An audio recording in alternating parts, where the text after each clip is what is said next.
Washington, President Donald Trump's long-awaited declaration that the opioid epidemic is a national emergency finally arrives this week, but some advocates are worried that it won't be backed with the money and commitment to make much difference.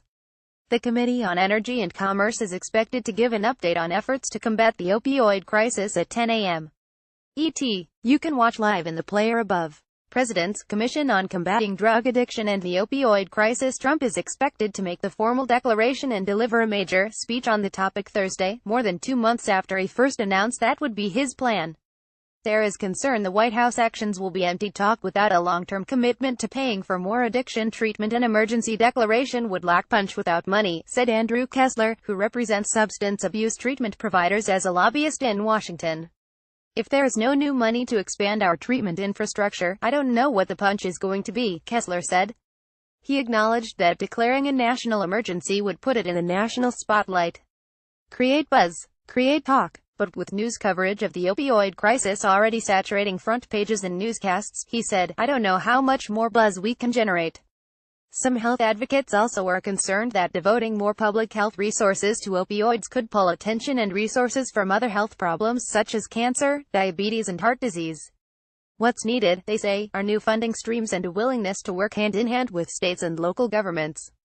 An emergency declaration without significant new funds will likely be unsuccessful. The problem is enormous and requires a similar investment in a comprehensive strategy that includes primary prevention, said Becky Saleh, Director of Government Relations at Trust for America's Health, a Washington-based public health research and advocacy organization.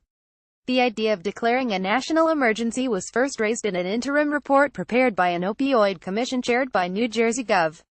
Chris Christie and convened by the president earlier this year.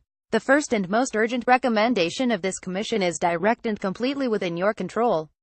Declare a national emergency, read the report from the group, which argued the move would empower Trump's cabinet to address the crisis and force Congress to dedicate more money to fighting overdose deaths.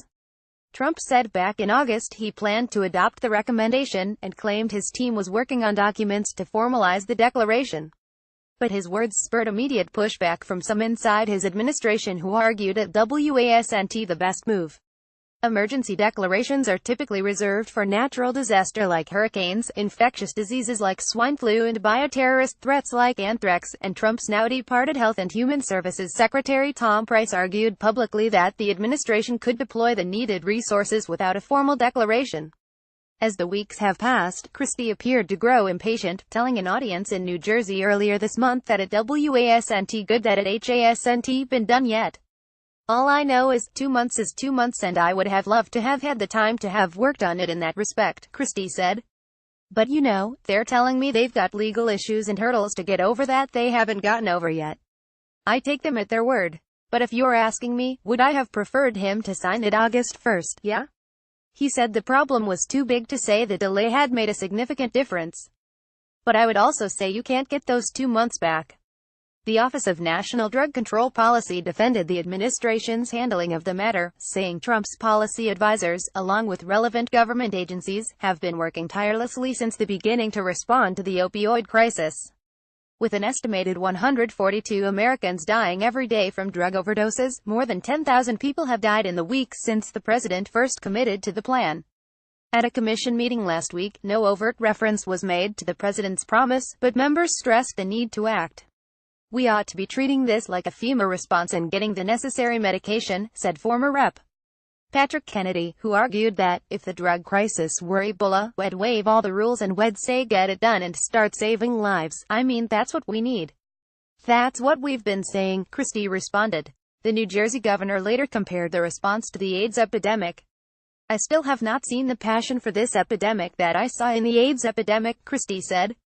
The commission had suggested 2 mechanisms for an emergency declaration: the Public Health Service Act or the Stafford Act. The nation has a public health emergency fund, but it is empty, Kessler said. If the emergency is declared instead under the Stafford Act, funding could be included with disaster relief for hurricanes and wildfires. But that would put the opioids emergency under the jurisdiction of the Federal Emergency Management Agency, which is under the Department of Homeland Security. All that money could go to border security and drug interdiction, rather than toward treatment, Kessler said. Trump's delays have frustrated observers. "The failure to follow through is a betrayal of families and I think unconscionable," said Lawrence Gustine, a Georgetown University professor and the director of the World Health Organization Collaborating Center on National Global Health Law. Carla K. Johnson and Jill Colvin of the Associated Press wrote this report. AP medical writer Carla K. Johnson reported from Chicago.